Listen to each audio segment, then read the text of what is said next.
Firm funded account. Forex மார்க்கெட்ல பொறுத்த வரைக்கும் brokerage-ல ட்ரேட் பண்ணலாம். Second option firms. ஸோ நமக்கு ஃபண்டு கொடுப்பாங்க. It's truth, it's demo. Lottery மாதிரின்னு வச்சுக்கோங்களேன். லாட்ரி என்ன பண்ணுவாங்க, ஒரு 5 கோடி ஒரு லாட்ரி ஒரு 500 சொல்லிட்டு எல்லா இடத்துலயும் அந்த டிக்கெட்டை விற்பாங்க.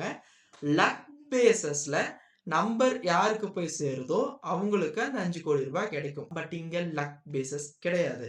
ஒருத்தருக்கு மட்டும் கிடையாது. உங்களுக்கு நல்ல நாலேஜ் இருக்குன்னா எல்லாருமே பே அவுட்ஸை போடலாம். தட் மீன்ஸ் வித்ட்ராவல் பண்ணலாம் நீங்க பண்ண ப்ராஃபிட்டை. பட் இந்த ஃபோம்ஸ் வந்து 2 டைப்ல இருக்கு.